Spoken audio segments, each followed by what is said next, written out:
And hardware, Nippon paint కి, Asian paint కి authorised dealer. Chenchalakshmi paints and hardware మీ నూతన గృహానికి మీకు కావలసిన విధంగా ఆకర్షణీయమైన కలర్స్ తో, అద్భుతమైన పెయింట్స్ తో మీ ముందుకు వచ్చింది చెంచలక్ష్మి పెయింట్స్ అండ్ హార్డ్వేర్. మా వద్ద teak doors, bedroom doors, WPC doors, aluminium doors, plywoods, hardware, window glasses మొదలగునవి హోల్సేల్ ధరల్లోనే లభించును. ప్రొప్రైటర్ కాలే చెంచు ప్రసన్న కుమార్. విచ్చేయండి Chenchalakshmi paints and hardware, MRO office road, south street, Venkatagiri town.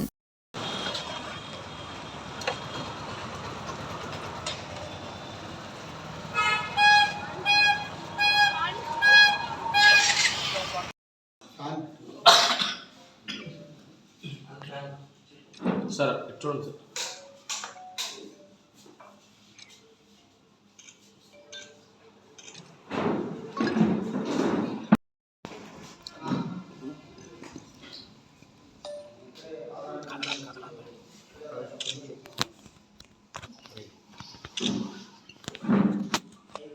Media మిత్రులందరికీ నమస్కారం. ఎలక్ట్రానిక్ మీడియా కానీ, ప్రెస్ మీడియా కానీ, సోషల్ మీడియా కానీ అందరికీ సులభంగానే వచ్చినందుకు ధన్యవాదాలు తెలియజేస్తున్నాను. అదేవిధంగా వైఎస్ఆర్సీపీ పార్టీ నాయకులకి, అభిమానులకి, ఎవరైతే ఇక్కడ ఉన్నారో అందరికీ నమస్కారాలు తెలియజేస్తూ, ఈరోజు ఈ ప్రెస్ మీట్ ఏర్పాటు చేసిన ముఖ్య ఉద్దేశం ఏంటంటే, నిన్న సాయంత్రం విజయవాడలో మన ప్రియతమ ముఖ్యమంత్రి గారి పైన సిద్ధం యాత్రలో భాగంగా ఆయన ప్రచారం కొనసాగిస్తుంటే జరిగిన దాడి పైన ఖండన తెలియజేసింది.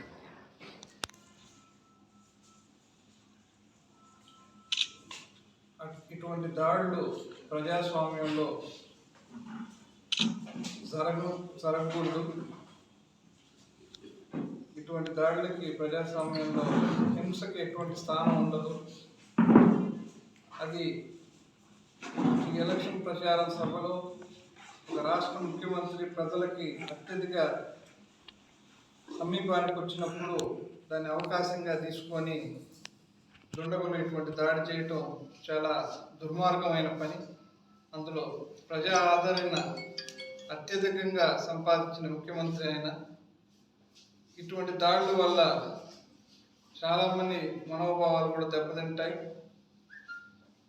చేసిన వారు ఎవరైనా, ఎంత పెద్దవారైనా, ప్రభుత్వం, ఈసీ వారు కానీ ఎవరు కానీ వెంటనే చర్యలు తీసుకొని వాళ్ళని ఐడెంటిఫై చేసి వాళ్ళు శిక్షిస్తారని ఆశిస్తూ ఈ దాడిని తీవ్రంగా ఖండిస్తూ, ఇటువంటి దాడులు ఏ రాజకీయ పార్టీ పైన కానీ, రాజకీయ నాయకుల పైన జరగకూడదని కోరుకుంటూ సెలవు తీసుకుంటాం.